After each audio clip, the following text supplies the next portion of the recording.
Hello, this is the Jets fan from Utah show. Yup, I'm a Jets fan from Utah, but I'm not originally from Utah, so with that, let's get started from the beginning.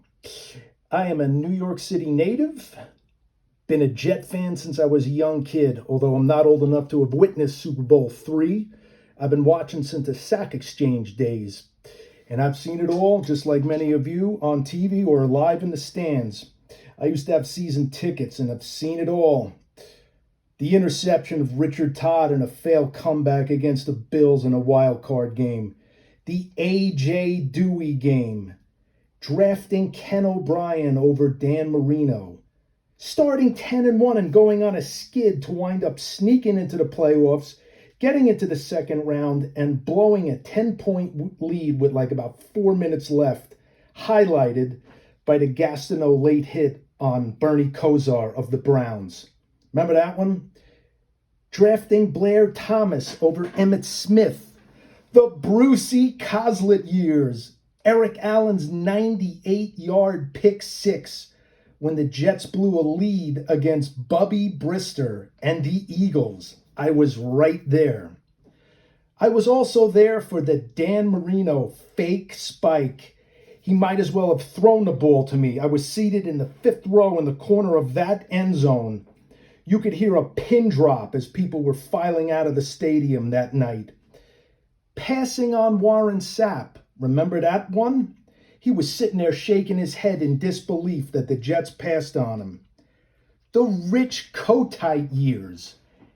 Testaverde blowing out his Achilles after much hype and anticipation in the offseason, coming off of a trip to the AFC Championship the prior season. Hold on to that thought. And oh, how history does sometimes repeat itself. But wait, there's more. Having Bill Belichick as the head coach for essentially 45 minutes, only to have him resign in the most bizarre manner. To having some mild success under Herm Edwards, only to have Doug Bryan miss not one but two potentially game-winning field goals against the Steelers to send the Jets into the AFC Championship, especially the second one with just a few seconds left. I knew he'd miss. Why? Because of the Jets.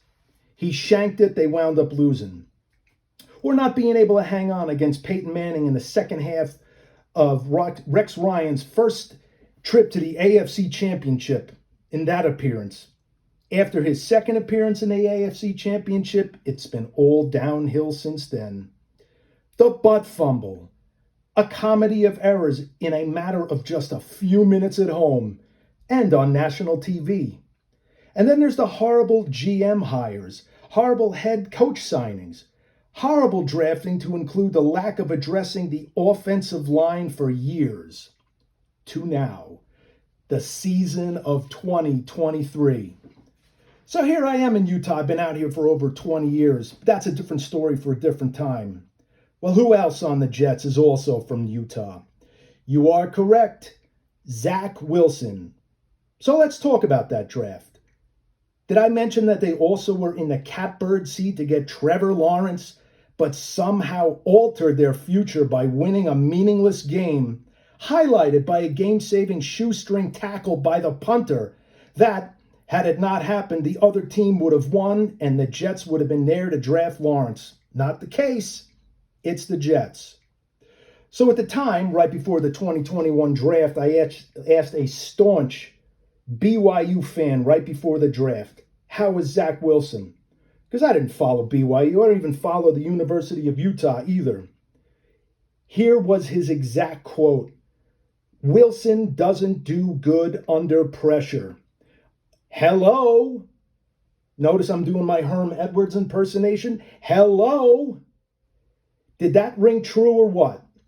Pressure from the subpar competition BYU faces and he didn't do good? But let's take him number 2 overall in the draft. I didn't want him. It wasn't going to be Lawrence. It shouldn't have been Zach. Ironically, at the time, like now, they had no offensive line.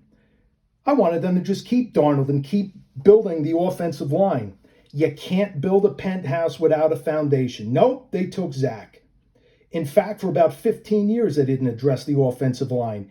Every year in the draft, I wished to the television when it was time for the Jets to select.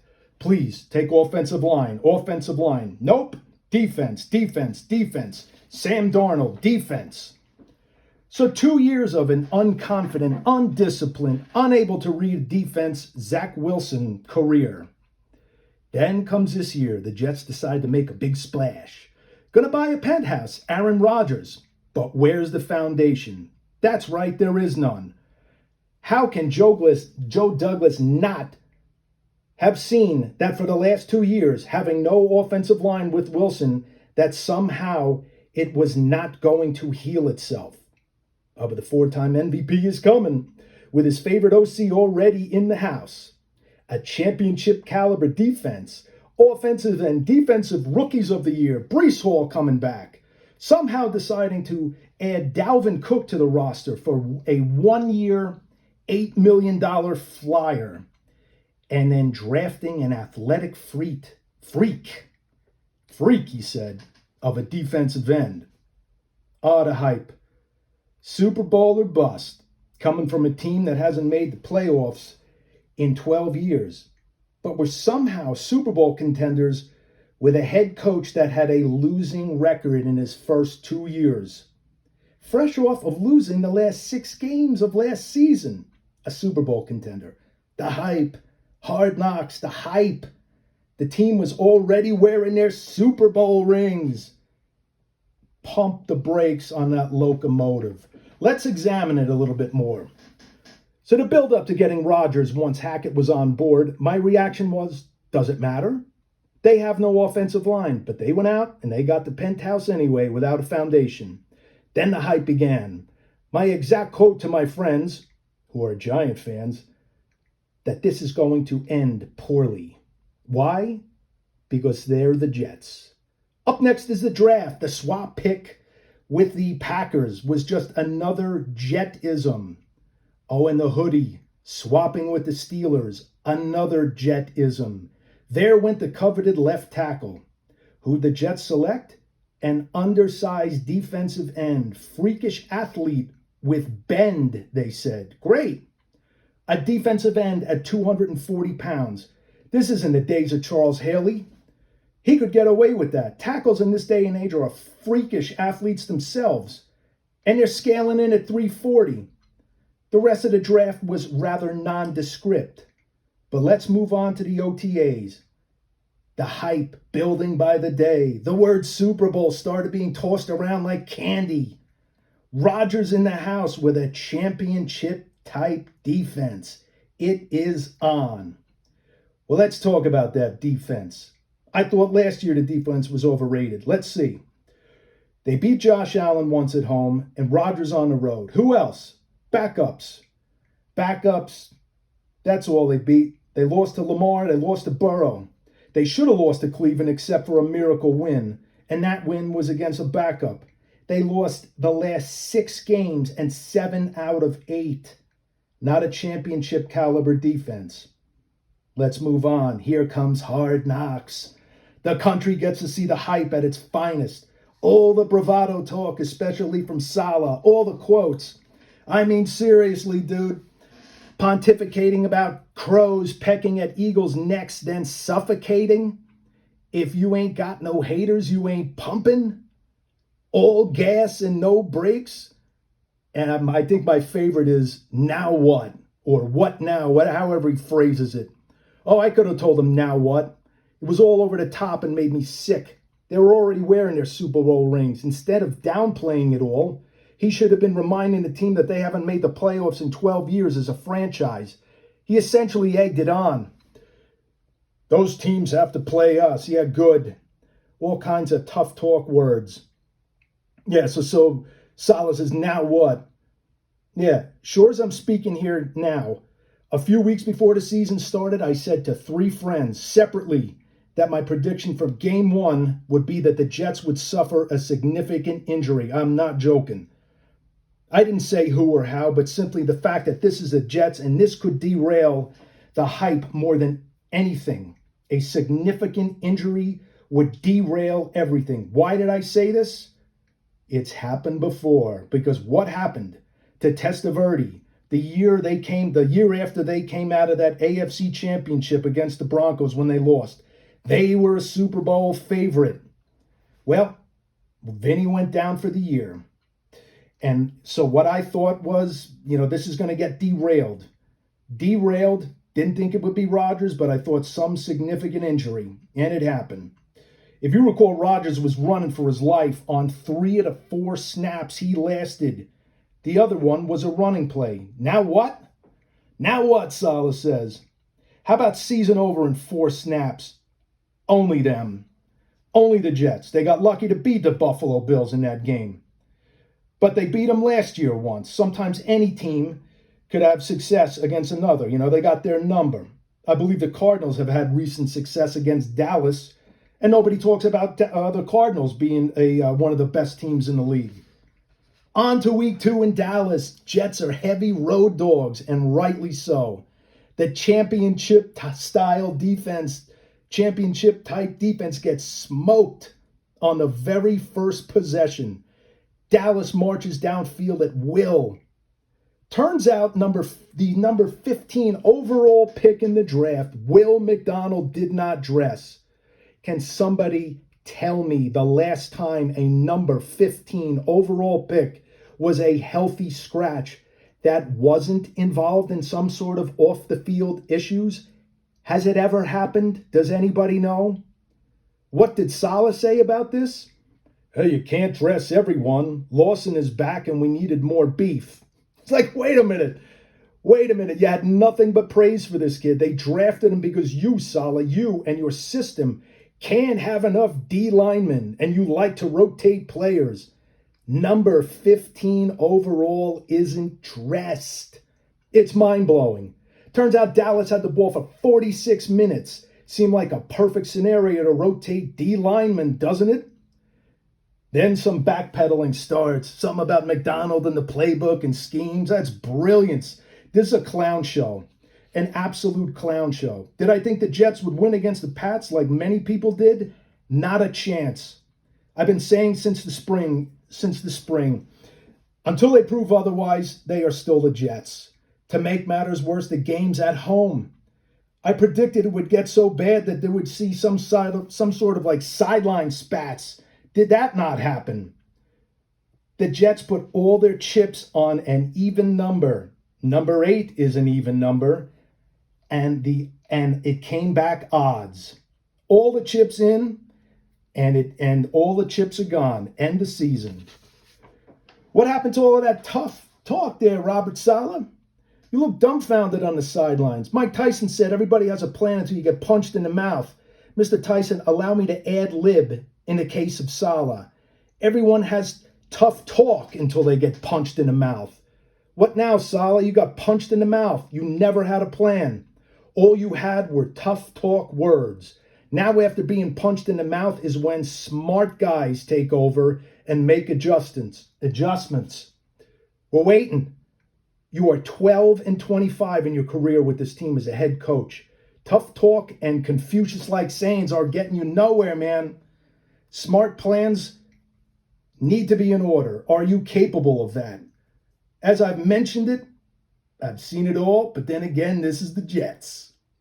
Just when you think it happens, you've seen everything, right? Then yesterday happens. There's never been another day like yesterday, I'm telling you. They didn't even play. The bizarre Belichick resignation after 45 minutes after being announced as head coach pales in comparison to yesterday. First of all, you have the franchise face over the last 50 years, Joe Namath, throwing in the towel on Wilson and said there needs to be changes from the top to the bottom in the franchise. He calls it disgusting. Joe Willie, always supportive of the team throughout the years, has turned. That's not all. It gets better. They finally addressed the QB needs because of Zach Wilson struggling and signed Trevor Siemian. Yes, he of such a stellar career. I was at a loss of words until Rodgers comes out telling the team to grow up and that the fans and former players, Namath, have to be supportive and how their sounding off isn't helping. I told a friend last week that the guy's lost all of his allure and cachet. If and when he comes back, the excitement's going to be gone. Nothing could top the intro on Monday Night Football on 9/11. I've never seen an athlete get such an ovation. If and when he comes back, there's an asterisk. This injury and the fallout from it will be on everybody's mind. But he essentially drops the gloves with Jet fans in the face of the franchise. He tells the fans they aren't helping. Hey, note to Aaron, the biggest ovation you ever got, which was on Monday Night Football, is the recoiling of 50-plus years of anger and frustration from the Jet fans. Check it out. If the Giants didn't re-sign Daniel Jones and Rodgers happened to decide he wanted to go to the Giants instead and maybe wound up there, his introduction for the first game would have been 1/1000th that it was for the Jets on 9/11. Why? Because the Giants have had 4 Lombardis in the last 36 years and they made it to round 2 last year. But I didn't expect this. All the allure and cachet is gone. That was it.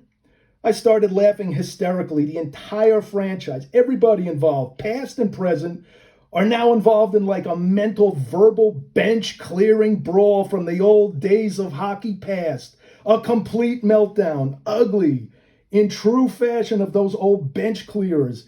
It calms down for a bit, and then out of nowhere, something else sparks it right back up and gets completely out of control ugly. Absolute unhinging, spilling into the stands. I mean, we're at that point. I mean, you can't make this up. I said it would all end poorly, but the Jets have exceeded my expectations. Nobody does train wreck better than the Jets. Well, now what, Salah? Let me give you another answer to that because there are a lot of now whats. The franchise is screwed. Zach Wilson will not be on the team next year. He can't be. So that whole Rodgers is here for a few years and then Zach will take over thing is out the window. So do the Jets find a marginal backup over the next few years if Rodgers decides to continue? Or do they once again draft a QB of the future in the 2024 draft? Well, if they draft that QB and not an offensive lineman with the first pick, won't that set Rodgers off like it did in Green Bay when they drafted Jordan Love instead of wide receivers? If they draft an offensive lineman, that doesn't address the quarterback of the future. This team is screwed. They got no money to spend on any potential free agent or offensive lineman. They'll have to cut C.J. Mosley or restructure his contract. Until they prove otherwise, they are still the same old Jets. What a mess. But as far as this weekend game against the Chiefs, it's another horrible scenario. At home, against the Super Bowl champs, on national primetime TV. After this week's comical chart-topping fiasco, it could put the Jets in the outer limits of being a clown show. They are a 9.5-point dog. However, I wouldn't be surprised if they somehow keep it close for a while, but in no way do I believe they will win. Well, this is all. This is the Jets fan from Utah signing off. Until the next show. See ya.